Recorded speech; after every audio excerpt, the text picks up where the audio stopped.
ਸਤਿ ਸ਼੍ਰੀ ਅਕਾਲ। ਮੈਂ ਵੀਰਪਾਲ ਸਿੱਧੂ ਮੌੜ। ਅੱਜ ਮੈਂ ਤੁਹਾਡੇ ਸਾਹਮਣੇ ਕਲੰਕ ਕਹਾਣੀ ਦਾ ਦੂਜਾ ਭਾਗ ਪੇਸ਼ ਕਰਨ ਲੱਗੀ ਹਾਂ। ਪਹਿਲੇ ਭਾਗ ਵਿੱਚ ਤੁਸੀਂ ਸੁਣਿਆ ਹੈ ਕਿਵੇਂ ਤਰਨ ਦੇ ਭਰਾ ਨੇ ਤਰਨ ਨਾਲ ਬਲਾਤਕਾਰ ਕੀਤਾ। ਅੱਗੇ ਹੁਣ ਤੁਸੀਂ ਤਰਨ ਦੀ ਅਗਲੀ ਜ਼ਿੰਦਗੀ ਬਾਰੇ ਸੁਣੋਗੇ। ਸਹਿਜ ਮੈਂ ਆਪਣੇ ਉੱਤੇ ਲੱਗੇ ਕਲੰਕ ਨੂੰ ਦੇਖ ਕੇ ਆਪਣੀ ਕਿਸਮਤ ਨੂੰ ਰੋਂਦੀ ਰਹੀ। ਰੋਂਦੀ ਮੈਂ ਰੱਬ ਨੂੰ ਬਹੁਤ ਤਾਨੇ ਦਿੰਦੀ ਰਹੀ। ਸਹਿਜ ਨੂੰ ਗੱਲ ਸੁਣਾਉਂਦੇ ਤਰਨ ਦਾ ਗਲਾ ਭਰ ਆਇਆ। ਉਸ ਤੋਂ ਬਾਅਦ ਤਰਨ ਤੋਂ ਕੋਈ ਗੱਲ ਨਾ ਹੋਈ।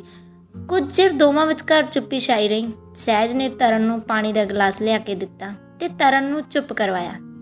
ਤਰਨ ਨੇ ਅੱਖਾਂ ਪੂੰਝ ਕੇ ਪਾਣੀ ਪੀਤਾ। ਸਹਿਜ ਨੇ ਗੱਲ ਤੋਰਨ ਲਈ ਕਿਹਾ, ਤਰਨ ਮੈਂ ਸੁਣਿਆ ਕਿ ਤੇਰੀ ਤਾਂ ਮੰਗਣੀ ਵੀ ਟੁੱਟ ਗਈ ਸੀ ਇਸ ਗੱਲ ਕਰਕੇ। ਹਾਂ ਸਹਿਜ, ਤੂੰ ਸਹੀ ਸੁਣਿਆ ਹੈ। ਮੇਰੀ ਮੰਗਣੀ ਹੀ ਨਹੀਂ ਟੁੱਟੀ, ਸਗੋਂ ਮੇਰਾ ਵਿਆਹ ਵੀ ਹੋ ਗਿਆ ਸੀ ਤੇ ਆਨੰਦ ਕਾਰਜ ਵੀ ਹੋ ਗਏ ਸੀ, ਪਰ ਮੇਰੇ ਸਹੁਰੇ ਘਰ ਮੇਰੀ ਡੋਲੀ ਹੀ ਨਹੀਂ ਗਈ ਸੀ। ਕਿਉਂ ਤਰਨ? ਫਿਰ ਤਾਂ ਇਹ ਬਹੁਤ ਅਨਰਥ ਹੋਇਆ ਤੇਰੇ ਨਾਲ। ਸਹਿਜ, ਜੋ ਕਿਸਮਤ 'ਚ ਹੁੰਦਾ ਉਹੀ ਹੁੰਦਾ ਹੈ। ਪਰ ਤਰਨ, ਤੇਰਾ ਘਰ ਵਾਲਾ ਕਿਹੋ ਜਿਹਾ ਸੀ ਜੋ ਆਨੰਦ ਕਾਰਜ ਕਰਵਾ ਕੇ ਤੈਨੂੰ ਛੱਡ ਗਿਆ? ਸਹਿਜ, ਜਿੱਥੇ ਕਿਸਮਤ ਧੋਖਾ ਦੇ ਜਾਵੇ ਉੱਥੇ ਲੋਕ ਵੀ ਆਪਣੇ ਸਾਥ ਛੱਡ ਦਿੰਦੇ ਨੇ। ਹਾਂ ਤਰਨ, ਇਹ ਤਾਂ ਦੁਨੀਆ ਦਾ ਦਸਤੂਰ ਹੈ। ਸਹਿਜ, ਮੈਂ ਘੱਟੋ ਘੱਟ 5 ਸਾਲ ਜਸ਼ਨ ਦੇ ਹਵਸ ਦੀ ਸ਼ਿਕਾਰ ਰਹੀ। ਉਹ 5 ਸਾਲ ਤੱਕ ਮੇਰਾ ਬਲਾਤਕਾਰ ਕਰਦਾ ਰਿਹਾ। ਮੇਰੇ ਹੱਥਾਂ ਪੈਰਾਂ 'ਚ ਜਾਨ ਵੀ ਨਾ ਰਹੀ। 5 ਸਾਲ ਬਾਅਦ ਮੈਂ ਕਿਸੇ ਨੂੰ ਆਪਣੀ ਸਫਾਈ ਦੇਣ ਯੋਗ ਵੀ ਨਾ ਰਹੀ। ਮੇਰੀ ਉਮਰ ਉਦੋਂ 23 ਸਾਲ ਦੀ ਸੀ। ਇੱਕ ਦਿਨ ਅਚਾਨਕ ਭੂਆ ਜੀ ਘਰ ਆਏ ਤੇ ਉਹਨਾਂ ਨੇ ਮੇਰੇ ਰਿਸ਼ਤੇ ਦੀ ਗੱਲ ਪਾਪਾ ਨਾਲ ਕੀਤੀ। ਭੂਆ ਜੀ ਨੇ ਜਿਸ ਰਿਸ਼ਤੇ ਦੀ ਦੱਸ ਪਾਈ ਉਹ ਭੂਆ ਜੀ ਦੇ ਸਹੁਰੇ ਪਿੰਡੋਂ ਭੂਆ ਦੇ ਸ਼ਰੀਕੇ ਪਰਿਵਾਰ ਵਿੱਚੋਂ ਸੀ। ਮੁੰਡਾ ਖੇਤੀ ਕਰਦਾ ਸੀ, ਚੰਗੀ ਜ਼ਮੀਨ ਸੀ। ਪਾਪਾ ਦੇਖਣ ਚਲੇ ਗਏ। ਪਾਪਾ ਨੂੰ ਸਾਰੀ ਗੱਲ ਫਿੱਟ ਆ ਗਈ। ਮੁੰਡੇ ਵਾਲਿਆਂ ਨੇ ਵੀ ਮੇਰੇ ਕੱਚਾ ਧਾਗਾ ਬੰਨ੍ਹ ਕੇ ਰੋਕਾ ਕਰ ਦਿੱਤਾ। ਰੋਕੇ ਤੋਂ 4 ਮਹੀਨੇ ਮਗਰੋਂ ਮੇਰਾ ਵਿਆਹ ਸੀ। ਮੇਰੀ ਮੰਮੀ ਨੇ 4 ਮਹੀਨਿਆਂ 'ਚ ਮੇਰੇ ਦਾਜ ਦੀ ਤਿਆਰੀ ਕਰ ਦਿੱਤੀ। ਕੰਮਾਂ ਧੰਦਿਆਂ 'ਚ ਪਤਾ ਹੀ ਨਾ ਲੱਗਿਆ 4 ਮਹੀਨੇ ਕਦ ਬੀਤ ਗਏ। ਵਿਆਹ ਵਾਲਾ ਦਿਨ ਵੀ ਆ ਗਿਆ। ਸਭ ਕੁਝ ਭੁੱਲ ਕੇ ਮੈਂ ਆਪਣੇ ਵਿਆਹ ਦੇ ਦਿਨ ਤੋਂ ਬਹੁਤ ਖੁਸ਼ ਸੀ। ਸਵੇਰੇ ਨਹਾਈ ਧੋਈ ਤੋਂ ਬਾਅਦ ਮੇਰੇ ਮਾਮੇ ਦੀ ਕੁੜੀ ਨੇ ਮੈਨੂੰ ਤਿਆਰ ਕਰ ਦਿੱਤਾ। ਉਹਨਾਂ ਨੂੰ ਪਾਰਲਰ ਦਾ ਕੰਮ ਚੰਗੀ ਤਰ੍ਹਾਂ ਆਉਂਦਾ ਸੀ। ਮੈਂ ਤਿਆਰ ਹੋ ਕੇ ਬੈਠੀ ਹੀ ਸੀ। ਥੋੜ੍ਹੇ ਵਕਤ ਬਾਅਦ ਬਰਾਤ ਆ ਗਈ। ਮਾਮੇ ਦੀਆਂ ਕੁੜੀਆਂ ਨੇ ਰੀਵਨ ਕਟਵਾਇਆ ਤੇ ਆ ਕੇ ਮੈਨੂੰ ਕਹਿਣ ਲੱਗੇ, ਤਰਨ ਤੇਰਾ ਤਾਂ ਪ੍ਰਾਹੁਣਾ ਹੀ ਬਹੁਤ ਸੋਹਣਾ ਹੈ। ਮੇਰੇ ਦਿਲ ਅੰਦਰ ਵੀ ਇੱਕ ਖੁਸ਼ੀ ਦੀ ਲਹਿਰ ਜਿਹੀ ਦੌੜੀ। ਬਰਾਤ ਨੇ ਚਾਹ ਪਾਣੀ ਪੀਤਾ ਤੇ ਮੇਰਾ ਚਾਹ ਪਾਣੀ ਦਾ ਸਮਾਨ ਅੰਦਰ ਭੇਜ ਦਿੱਤਾ। ਚਾਹ ਪਾਣੀ ਪੀਣ ਤੋਂ ਬਾਅਦ ਮੈਨੂੰ ਆਨੰਦ ਕਾਰਜਾਂ ਲਈ ਲੈ ਗਏ। ਬਾਬੇ ਨੇ 4 ਲਾਵਾਂ ਪੜ੍ਹ ਕੇ ਆਨੰਦ ਕਾਰਜ ਦੀ ਰਸਮ ਪੂਰੀ ਕਰ ਦਿੱਤੀ। ਆਨੰਦ ਕਾਰਜ ਕਰਵਾ ਕੇ ਅਸੀਂ ਘਰ ਆ ਗਏ। ਮੈਂ ਅੰਦਰ ਕਮਰੇ 'ਚ ਆ ਗਈ। ਬਰਾਤ ਆਰਾਮ ਕਰਨ ਲਈ ਸਕੂਲ 'ਚ ਚਲੀ ਗਈ। ਮਾਮੇ ਦੀਆਂ ਕੁੜੀਆਂ ਤੇ ਅਸੀਂ ਸਾਰੇ ਮਿਲ ਕੇ ਹੱਸ ਰਹੇ ਸੀ। ਇੰਨੇ ਬਾਹਰੋਂ ਨੂੰ ਰੌਲੇ ਦੀ ਆਵਾਜ਼ ਆਈ। ਮੰਮੀ ਦੇਖ ਕੇ ਇੱਕਦਮ ਡਰ ਗਏ। ਸਭ ਨੂੰ ਇਹ ਹੋਇਆ ਕਿ ਬਰਾਤੀ ਲੜ ਪਏ, ਪਰ ਬਰਾਤ ਦੀ ਜਗ੍ਹਾ ਮੇਰੇ ਘਰ ਵਾਲਾ ਹੀ ਲਾਲ ਪੀਲਾ ਹੁੰਦਾ ਅੰਦਰ ਆਇਆ ਤੇ ਮੇਰੇ ਤੇ ਜਸ਼ਨ ਦੀਆਂ ਫੋਟੋਆਂ ਸੁੱਟਦਾ ਬੋਲਿਆ, ਇਹ ਕੀ ਹੈ? ਮੈਂ ਦੇਖ ਕੇ ਹੈਰਾਨ ਰਹਿ ਗਈ ਕਿ ਜਸ਼ਨ ਇੰਨਾ ਕੁੱਤਾ ਕੰਮ ਵੀ ਕਰ ਸਕਦਾ ਹੈ। ਉਸ ਵਕਤ ਮੈਨੂੰ ਸਮਝ ਨਹੀਂ ਆ ਰਹੀ ਸੀ ਕਿ ਮੇਰਾ ਘਰ ਵਾਲਾ ਕਹਿ ਰਿਹਾ ਸੀ ਕਿ ਮੈਂ ਨਹੀਂ ਇਸ ਨੂੰ ਲੈ ਕੇ ਜਾਣਾ। ਜਿਹੜੀ ਹੁਣ ਤੱਕ ਭਰਾਵਾਂ ਨਾਲ ਖੇ ਖਾਂਦੀ ਰਹੀ, ਮੈਂ ਇਸ ਤੋਂ ਕੀ ਕਰਾਉਣਾ ਹੈ? ਉੱਚੀ ਉੱਚੀ ਬੋਲ ਰਿਹਾ ਸੀ। ਮੇਰੇ ਪਾਪਾ ਨੇ ਆਪਦੀ ਪੱਗ ਉਤਾਰ ਕੇ ਉਸ ਮੂਹਰੇ ਰੱਖ ਦਿੱਤੀ, ਪਰ ਉਹਨੇ ਇੱਕ ਨਾ ਸੁਣੀ। ਉਹਨੇ ਪਾਪਾ ਨੂੰ ਧੱਕਾ ਦਿੰਦਿਆਂ ਕਿਹਾ, ਸਰਦਾਰ ਜੀ ਘਰ ਦਾ ਘਰ 'ਚ ਹੀ ਸਰੀ ਜਾਂਦਾ, ਇਸ ਤਾਂ ਐਡਾ ਵੱਡਾ ਬੈੱਡ ਲਗਾਉਣ ਦੀ ਕੀ ਲੋੜ ਸੀ। ਬਰਾਤ ਚਲੀ ਗਈ। ਮੇਰੇ ਪਾਪਾ ਮੈਨੂੰ ਮਾਰਨ ਨੂੰ ਤਿਆਰ ਸੀ, ਪਰ ਸਾਰੇ ਰਿਸ਼ਤੇਦਾਰਾਂ ਨੇ ਪਾਪਾ ਨੂੰ ਰੋਕ ਲਿਆ। ਪਾਪਾ ਇੱਕੋ ਗੱਲ ਕਹਿ ਰਹੇ ਸੀ, ਇਹਨੂੰ ਮੇਰੀਆਂ ਅੱਖਾਂ ਤੋਂ ਦੂਰ ਲੈ ਜਾਓ। ਇਹਨੇ ਮੇਰਾ ਨੱਕ ਵੜਾ ਦਿੱਤਾ। ਉਹ ਤਾਂ ਕੰਜਰ ਬਗਾਨਾ ਖੂਨ ਸੀ, ਪਰ ਇਹ ਤਾਂ ਮੇਰੀ ਜੰਮੀ ਸੀ। ਪਾਪਾ ਬਹੁਤ ਵਕਤ ਤੱਕ ਮੈਨੂੰ ਗਾਲਾਂ ਦਿੰਦੇ ਰਹੇ।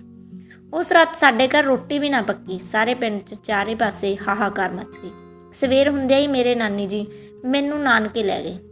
ਉੱਥੋਂ ਨਾਨੀ ਜੀ ਨੇ ਮੈਨੂੰ ਘਰੋਂ ਬਾਹਰ ਨਿਕਲਣ ਨਾ ਦਿੱਤਾ। ਕੁਝ ਦਿਨ ਨਾਨੀ ਨੇ ਮੈਨੂੰ ਕਮਰੇ ਅੰਦਰ ਹੀ ਰੱਖਿਆ, ਸ਼ਾਇਦ ਇਸੇ ਕਾਰਨ ਕਰਕੇ ਕਿ ਨਾਨੀ ਨੂੰ ਲੋਕ ਕੀ ਕਹਿਣਗੇ ਕਿ ਜਿਸ ਕੁੜੀ ਦਾ ਵਿਆਹ ਸੀ ਉਹ ਇੱਥੇ ਕਿਉਂ ਹੈ। ਨਾਨੀ ਕਹਿ ਦਿੰਦੀ ਸੀ, ਜੋ ਹੋ ਗਿਆ ਸੋ ਹੋ ਗਿਆ, ਹੁਣ ਉਸ ਨੂੰ ਭੁੱਲ ਜਾ।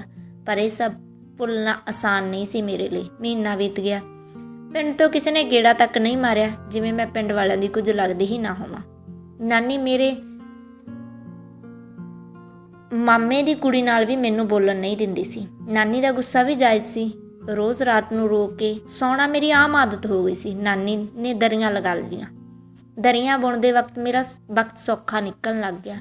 4-5 ਮਹੀਨੇ ਗੁਜ਼ਰ ਗਏ। ਨਾ ਪਿੰਡੋਂ ਕੋਈ ਆਇਆ, ਨਾ ਪਿੰਡ ਦੀ ਕੋਈ ਖਬਰਸਾਰ ਆਈ। ਇੱਦਾਂ ਹੀ ਦਿਨ ਗੁਜ਼ਰਦੇ ਗਏ। ਇੱਕ ਜੇਲ੍ਹ ਵਾਲੀ ਜ਼ਿੰਦਗੀ ਮੈਂ ਕੱਟਣ ਲੱਗੀ। ਇੱਕ ਦਿਲ ਕਰਦਾ ਸੀ ਕਿਸੇ ਖੂਹ ਖਾਤੇ ਡਿੱਗ ਕੇ ਮਰ ਜਾਵਾਂ, ਪਰ ਇਹ ਮੱਥੇ 'ਤੇ ਲੱਗੇ ਕਲੰਕ ਨੂੰ ਲੈ ਕੇ ਮਰਨਾ ਵੀ ਮੈਨੂੰ ਠੀਕ ਨਹੀਂ ਲੱਗਦਾ ਸੀ। ਗਰਮੀ ਦੇ ਦਿਨ ਸੀ। ਮੈਂ ਤੇ ਨਾਨੀ ਦੁਪਹਿਰ ਨੂੰ ਦਰਵਾਜ਼ੇ ਵਿੱਚ ਬੈਠੀਆਂ ਦਰੀਆਂ ਦਾ ਤਾਣਾ ਬੁਣ ਰਹੀਆਂ ਸੀ। ਮਾਮੇ ਦੀ ਕੁੜੀ ਵੀ ਕੋਲ ਆ ਗਈ। ਮਾਮੇ ਦੀ ਕੁੜੀ ਆ ਕੇ ਨਾਨੀ ਨੂੰ ਕਹਿਣ ਲੱਗੀ, ਬੀਬੀ ਕੀ ਹੈ ਤੂੰ ਵੀ ਸਾਰਾ ਦਿਨ ਤਰਨ ਭੈਣ ਨੂੰ ਦਰੀਆਂ ਬੁਣਨ ਲਗਾਈ ਰੱਖਦੀ ਹੈ। ਤੂੰ ਬਹੁਤੀ ਨਾ ਸਿਆਣੀ ਬਣ। ਆਪ ਤਾਂ ਡੱਕਾ ਤੋੜਨਾ ਨਹੀਂ, ਸਾਨੂੰ ਵੀ ਨਹੀਂ ਤੋੜਨ ਦੇਣਾ। ਨਾਨੀ ਨੇ ਉਹਨੂੰ ਗੁੱਸੇ ਨਾਲ ਕਿਹਾ, ਬੀਬੀ ਭੈਣ ਵਿਚਾਰੀ ਥੱਕ ਜਾਂਦੀ ਹੋਊ, ਭੈਣ ਨੂੰ ਵੀ ਪੜ੍ਹਨ ਲਗਾ ਦਿਓ। ਸਾਡੇ ਕਾਲਜ 'ਚ ਇੱਕ ਕੁੜੀ ਹੁਣ ਪੜ੍ਹਨ ਲੱਗੀ ਹੈ, ਉਸਦਾ ਤਾਂ ਵਿਆਹ ਹੋ ਕੇ ਤਲਾਕ ਵੀ ਹੋ ਗਿਆ। ਭੈਣ ਤਾਂ ਹਲੇ ਸਹੁਰੇ ਵੀ ਨਹੀਂ ਗਈ ਸੀ। ਉਹ ਕੁੜੀ 2 ਸਾਲ ਸਹੁਰੇ ਲਗਾ ਕੇ ਤਲਾਕ ਹੋਣ ਤੋਂ ਬਾਅਦ ਪੜ੍ਹ ਰਹੀ ਹੈ, ਤਾਂ ਭੈਣ ਕਿਉਂ ਨਹੀਂ ਪੜ੍ਹ ਸਕਦੀ। ਨਾਨੀ ਨੂੰ ਜਦ ਮਾਮੇ ਦੀ ਕੁੜੀ ਰਮਣੀ ਦੀ ਗੱਲ ਚੰਗੀ ਨਾ ਲੱਗੀ ਤਾਂ ਰਮਣੀ ਨੂੰ ਨਾਨੀ ਭੱਜ ਕੇ ਪੈ ਗਈ। ਹੋਰ ਇਹ ਉਮਰ ਹੈ ਕੋਈ ਪੜ੍ਹਨ ਦੀ। ਜਦੋਂ ਪੜ੍ਹਨ ਦੀ ਉਮਰ ਸੀ ਤਾਂ ਉਹਦੇ ਹੋਰ ਹੀ ਖੂਹ ਪੱਟਦੀ ਰਹੀ। ਨਾਨੀ ਦੀ ਗੱਲ ਸੁਣ ਕੇ ਰਮਣੀ ਚੁੱਪ ਕਰ ਗਈ। ਖੂਹ ਪੱਟਦੀ ਰਹੀ ਵਾਲੀ ਗੱਲ ਸੁਣ ਕੇ ਮੇਰੀ ਭੁੱਬ ਨਿਕਲ ਗਈ। ਮੈਂ ਭੱਜ ਕੇ ਅੰਦਰ ਆ ਗਈ। ਰਮਣੀ ਵੀ ਮੇਰੇ ਮਗਰ ਹੀ ਆ ਗਈ। ਰਮਣੀ ਸ਼ਾਇਦ ਇੱਕ ਕੁੜੀ ਹੋਣ ਕਰਕੇ ਮੇਰੇ ਦਰਦ ਨੂੰ ਸਮਝਦੀ ਸੀ। ਰਮਣੀ ਨੇ ਮੈਨੂੰ ਚੁੱਪ ਕਰਵਾਇਆ ਤੇ ਕਿਹਾ, ਮੈਂ ਤੇਰੀ ਪੜ੍ਹਾਈ ਬਾਰੇ ਪਾਪਾ ਨਾਲ ਗੱਲ ਕਰੂੰਗੀ। ਮੈਂ ਰੋਂਦੀ ਰੋਂਦੀ ਨੇ ਰਮਣੀ ਨੂੰ ਕਿਹਾ, ਨਹੀਂ ਰਮਣੀ, ਤੂੰ ਕਿਸੇ ਨਾਲ ਕੋਈ ਗੱਲ ਨਾ ਕਰੀ। ਹੁਣ ਮੇਰੀ ਕਿਸਮਤ 'ਚ ਧੱਕੇ ਲਿਖੇ ਨੇ। ਨਹੀਂ ਤਰਨ, ਤੂੰ ਇੱਕ ਕਾਬਲ ਕੁੜੀ ਹੈ, ਤੂੰ ਪੜ੍ਹ ਲਿਖ ਕੇ ਆਪਣੀ ਕਿਸਮਤ ਆਪ ਬਣਾ ਸਕਦੀ ਹੈ। ਨਹੀਂ ਰਮਣੀ, ਹੁਣ ਕੀ ਰਹਿ ਗਈ ਮੇਰੀ ਜ਼ਿੰਦਗੀ। ਤੁਸੀਂ ਕੀ ਗੁਰਮਤੇ ਕਰੀ ਜਾਂਦੀ ਹੋ। ਬਾਹਰੋਂ ਆਉਂਦੀ ਨਾਨੀ ਨੇ ਗੁੱਸੇ ਨਾਲ ਕਿਹਾ, ਕੁਝ ਨਹੀਂ ਬੀਬੀ, ਭੈਣ ਰੋ ਰਹੀ ਸੀ, ਮੈਂ ਇਹਨੂੰ ਚੁੱਪ ਕਰਵਾ ਰਹੀ ਸੀ। ਚੁੱਪ ਕਰਾਉਣ ਨੂੰ ਇਹਦੇ ਬੇਲ ਡੁੱਲੇ ਨੇ। ਕੋਈ ਕਹਿੰਦਾ ਇਹਨੂੰ ਰੋਣ ਨੂੰ, ਆਪਦੀ ਕਰਤੂਤ ਨੂੰ ਰੋਂਦੀ ਹੈ ਤਾਂ ਰੋਈ ਜਾਵੇ। ਕਹਿ ਕੇ ਨਾਨੀ ਉੱਥੋਂ ਚਲੀ ਗਈ। ਰਮਣੀ ਨੇ ਮੈਨੂੰ ਚੁੱਪ ਕਰਵਾਇਆ। ਰਮਣੀ ਨੇ ਘਰ ਆਪਣੇ ਪਾਪਾ ਨਾਲ ਮੇਰੀ ਪੜ੍ਹਾਈ ਬਾਰੇ ਗੱਲ ਕੀਤੀ, ਪਰ ਮਾਮਾ ਜੀ ਨਾ ਮੰਨੇ। ਇੱਕ ਵਾਰ ਪੁਲਿਸ ਦੀਆਂ ਪੋਸਟਾਂ ਨਿਕਲੀਆਂ। ਰਮਣੀ ਨੇ ਮੈਨੂੰ ਪੋਸਟ ਭਰਨ ਲਈ ਕਿਹਾ। ਮੈਂ ਡਰਦੀ ਨੇ ਰਮਣੀ ਨੂੰ ਨਾ ਕਰ ਦਿੱਤੀ, ਪਰ ਰਮਣੀ ਨੇ ਜਿੱਦ ਕਰਕੇ ਮੇਰੀ ਖੁਦ ਹੀ ਪੋਸਟ ਭਰ ਦਿੱਤੀ। ਹੁਣ ਪੋਸਟ ਭਰੀ ਗਈ, ਪਰ ਘਰੋਂ ਜਾਣ ਦੀ ਦਿੱਕਤ ਆਉਣੀ ਸੀ।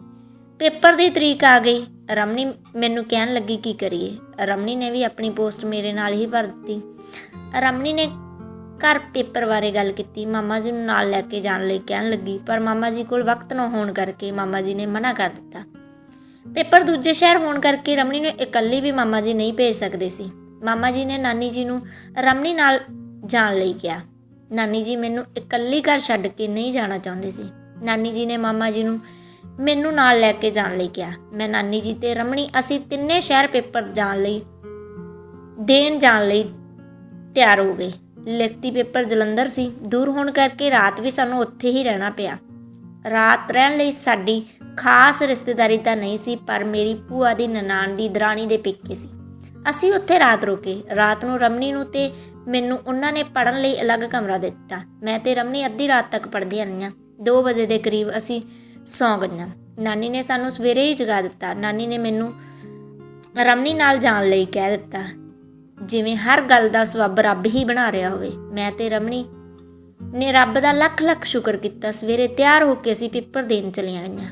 ਮਨ ਲਗਾ ਕੇ ਅਸੀਂ ਦੋਵਾਂ ਨੇ ਪੇਪਰ ਦਿੱਤਾ। ਪੇਪਰ ਸੌਖਾ ਹੋਣ ਕਰਕੇ ਅਸੀਂ ਛੇਤੀ ਹੀ ਕਰ ਦਿੱਤਾ। ਪੇਪਰ ਦੇ ਕੇ ਜਦੋਂ ਅਸੀਂ ਗੇਟ 'ਚੋਂ ਨਿਕਲੀਆਂ ਤਾਂ ਸਾਹਮਣੇ ਜਸ਼ਨ ਖੜਾ ਸੀ। ਜਸ਼ਨ ਨੇ ਮੈਨੂੰ ਦੇਖ ਲਿਆ ਸੀ, ਪਰ ਮੈਂ ਜਸ਼ਨ ਨੂੰ ਦੇਖ ਕੇ ਵੀ ਅਣਦੇਖਿਆ ਕਰ ਦਿੱਤਾ। ਜਸ਼ਨ ਨੇ ਮੈਨੂੰ ਬੁਲਾਉਣ ਦੀ ਕੋਸ਼ਿਸ਼ ਕੀਤੀ, ਪਰ ਰਮਣੀ ਮੇਰੀ ਬਾਂਹ ਫੜ ਕੇ ਕਾਹਲ ਨਾਲ ਮੈਨੂੰ ਬਾਹਰ ਲੈ ਆਈ। ਸ਼ਾਇਦ ਰਮਣੀ ਮੇਰੇ ਤੋਂ ਵੀ ਜ਼ਿਆਦਾ ਜਸ਼ਨ ਨੂੰ ਨਫ਼ਰਤ ਕਰਦੀ ਸੀ। ਰਮਣੀ ਤੇ ਮੈਂ ਰਿਕਸ਼ਾ ਲੈ ਕੇ ਘਰ ਆ ਗਈਆਂ। ਜਸ਼ਨ ਨੂੰ ਦੇਖ ਕੇ ਮੇਰੀ ਧੜਕਣ ਹਾਲੇ ਵੀ ਬਹੁਤ ਤੇਜ਼ ਸੀ, ਪਰ ਰਮਣੀ ਮੈਨੂੰ ਹੌਸਲਾ ਦਿੰਦੀ ਰਹੀ। ਨਾਨੀ ਤਿਆਰੀ ਬੈਠੀ ਸੀ, ਸ਼ਾਇਦ ਸਾਡੇ ਆਉਣ ਦੀ ਉਡੀਕ ਕਰ ਰਹੀ ਸੀ। ਸਾਨੂੰ ਦੇਖ ਕੇ ਉਹਨੇ ਲੰਮਾ ਹੌਂਕਾ ਭਰਿਆ, ਸ਼ੁਕਰ ਹੈ ਤੁਸੀਂ ਆ ਗਈਆਂ। ਮੈਨੂੰ ਫਿਕਰ ਹੋਈ ਪਈ ਸੀ।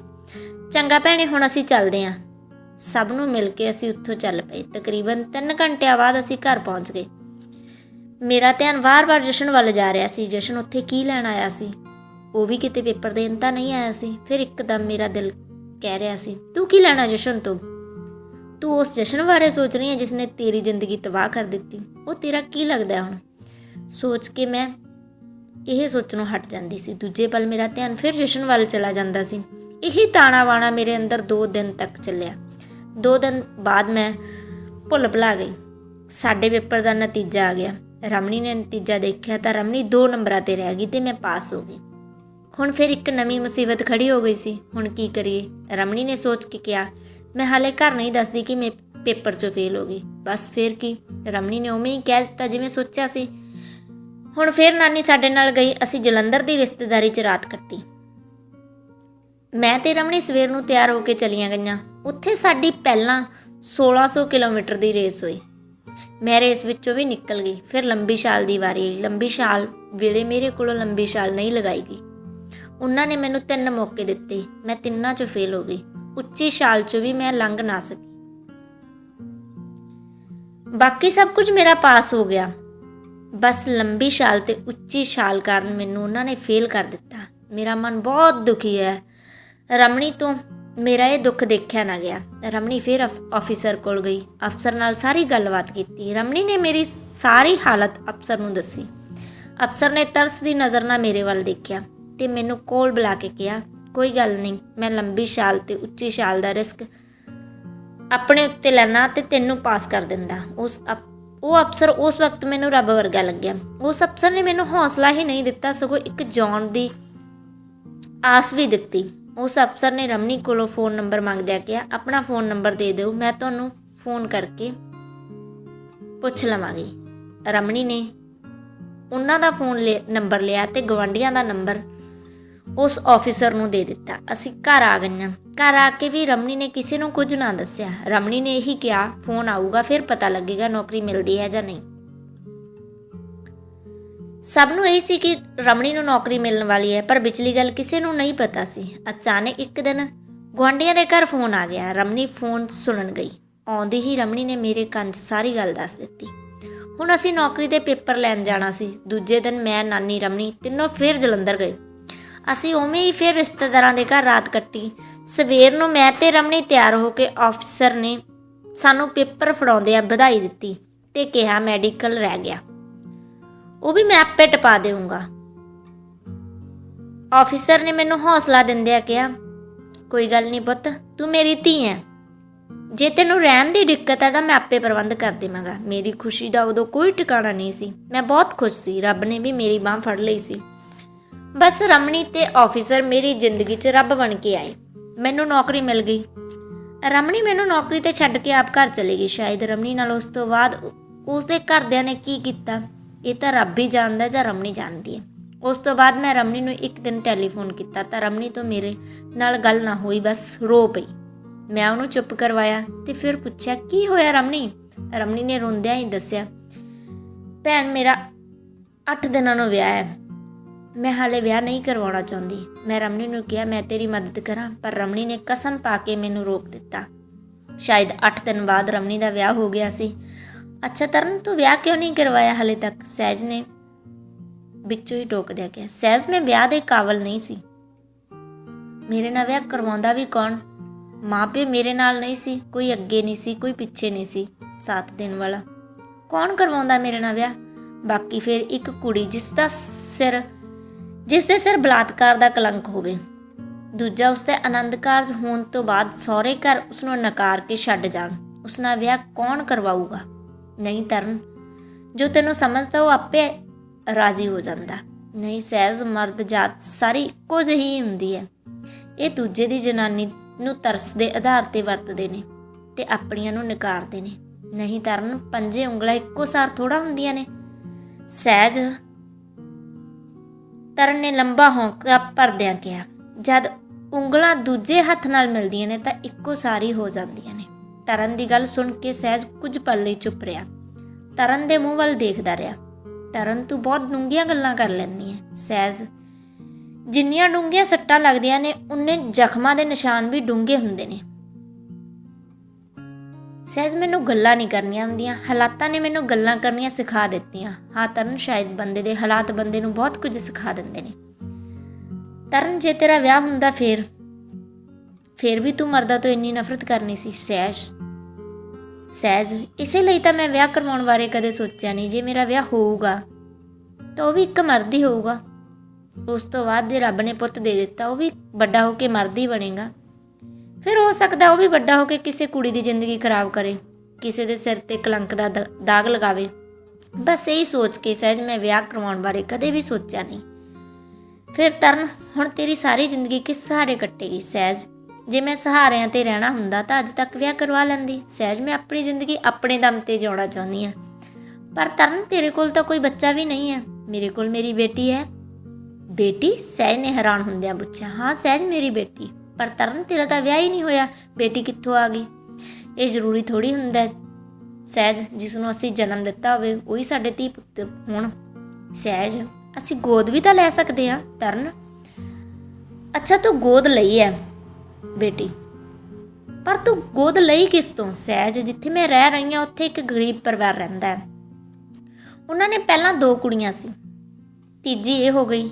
ਇਸ ਦਾ ਨਾਮ ਹੈਵਨ ਰੱਖਿਆ। ਜਦੋਂ ਇਹ ਹੋਈ ਉਦੋਂ ਹੀ ਹੈਵਨ ਦੀ ਮੌਤ ਹੋ ਗਈ। ਉਹਨੂੰ ਪਾਲਣ ਵਾਲਾ ਕੋਈ ਨਹੀਂ ਸੀ। ਮੈਨੂੰ ਤਰਸ ਆ ਗਿਆ, ਮੈਂ ਹੈਵਨ ਨੂੰ ਗੋਦ ਲੈ ਲਿਆ। ਹੁਣ ਹੈਵਨ ਦੇ ਮੋਹ ਨੇ ਮੈਨੂੰ ਬੰਨ੍ਹ ਲਿਆ ਹੈ। ਹੈਵਨ ਬਹੁਤ ਪਿਆਰੀ ਬੱਚੀ ਹੈ। ਉਹ ਹੁਣ 4 ਸਾਲ ਦੀ ਹੋ ਗਈ ਹੈ, ਪੜ੍ਹਨ ਜਾਂਦੀ ਹੈ। ਦਿਨ ਵੇਲੇ ਉਹਨੂੰ ਸਕੂਲ ਛੱਡ ਕੇ ਮੈਂ ਡਿਊਟੀ ਆ ਜਾਂਦੀ ਹਾਂ। ਦੁਪਹਿਰ ਵਕਤ ਉਹਨੂੰ ਮੈਂ ਜਿੱਥੇ ਰਹਿ ਰਹੀ ਹਾਂ ਉਹ ਆਂਟੀ ਕੋਲ ਛੱਡ ਦਿੰਦੀ ਹਾਂ। ਸਹਿਜ, ਹੁਣ ਮੈਨੂੰ ਇਕੱਲਾਪਨ ਵੀ ਮਹਿਸੂਸ ਨਹੀਂ ਹੁੰਦਾ। ਮੈਂ ਸਾਰਾ ਦਿਨ ਹੈਵਨ ਦੇ ਆਰੇ ਲੱਗੀ ਰਹਿੰਦੀ ਹਾਂ। ਸਹਿਜ ਨੇ ਤਰਨ ਦਾ ਹੱਥ ਫੜਦਿਆਂ ਕਿਹਾ, ਤਰਨ, ਤੇਰੀ ਕਹਾਣੀ ਸੱਚੀ ਬਹੁਤ ਦੁਖਦਾਈ ਹੈ। ਮੈਨੂੰ ਸੁਣ ਕੇ ਬਹੁਤ ਮਹਿਸੂਸ ਹੋ ਰਿਹਾ। ਸਾਡਾ ਸਮਾਜ ਕਿਹੋ ਜਿਹਾ ਹੈ ਜੋ ਕੁੜੀਆਂ 'ਤੇ ਲੱਗੇ ਦਾਗ ਨੂੰ ਸਾਰੀ ਉਮਰ ਲੈ ਕੇ ਨਾਲ ਹੀ ਚੱਲਦਾ ਰਹਿੰਦਾ ਹੈ, ਜਦ ਕਿ ਇਹ ਦਾਗ ਸਾਡੇ ਸਮਾਜ ਵੱਲੋਂ ਹੀ ਲਗਾਇਆ ਜਾਂਦਾ ਹੈ। ਪਰ ਸਹਿਜ, ਇਸ ਦਾ ਵੀ ਤਾਂ ਕੀ ਹੱਲ ਹੈ? ਜੇ ਇੱਕ ਪਿਓ, ਇੱਕ ਭਰਾ, ਇੱਕ ਪਤੀ ਔਰਤ ਨੂੰ ਨਹੀਂ ਸਮਝ ਸਕਦਾ, ਫਿਰ ਸਮਾਜ ਕੌਣ ਹੈ ਸਮਝਣ ਵਾਲਾ? ਸਹਿਜ, ਸਮਾਜ ਵੀ ਤਾਂ ਸਾਡਾ ਹੀ ਬਣਾਇਆ ਹੋਇਆ ਹੈ। ਅਸੀਂ ਸਮਾਜ ਦਾ ਹਿੱਸਾ ਹਾਂ। ਹਾਂ ਤਰਨ, ਸ਼ਾਇਦ ਤੂੰ ਠੀਕ ਕਹਿ ਰਹੀ ਹੈ। ਚੱਲ ਤਰਨ, ਆਪਾਂ ਨੂੰ ਹੁਣ ਗੱਲਾਂ 'ਚ ਪਤਾ ਹੀ ਨਹੀਂ ਲੱਗਿਆ ਕਿੰਨਾ ਵਕਤ ਹੋ ਗਿਆ। ਤੂੰ ਵੀ ਆਪਣੀ ਡਿਊਟੀ ਕਰ ਤੇ ਮੈਂ ਵੀ ਘਰ ਜਾਂਦੀ ਹਾਂ। ਬਾਕੀ ਦੀ ਗੱਲ ਰਹਿੰਦੀ ਆਪਾਂ ਬਾਅਦ ਵਿੱਚ ਕਦੇ ਵਿਹਲੇ ਵਕਤ ਬੈਠ ਕੇ ਕਰਾਂਗੇ। ਬਾਅਦ ਵਿੱਚ ਤੈਨੂੰ ਆਪਣੀ ਜ਼ਿੰਦਗੀ ਦੀ ਹੋਰ ਵੀ ਵਧੀਆ ਘਟਨਾ ਦੱਸਾਂਗੀ। ਕਹਿ ਕੇ ਤਰਨ ਆਪਣੇ ਘਰ ਚਲੀ ਗਈ ਤੇ ਸਹਿਜ ਡਿਊਟੀ ਚਲਾ ਗਿਆ। ਧੰਨਵਾਦ ਜੀ, ਤੁਸੀਂ ਮੇਰੀ ਕਹਾਣੀ ਨੂੰ ਇੰਨਾ ਪਿਆਰ ਨਾਲ ਸੁਣਿਆ ਤੇ ਇੰਨਾ ਪਿਆਰ ਦਿੱਤਾ। ਤੁਹਾਡਾ ਬਹੁਤ ਬਹੁਤ ਧੰਨਵਾਦ। ਸਤਿ ਸ਼੍ਰੀ ਅਕਾਲ ਜੀ।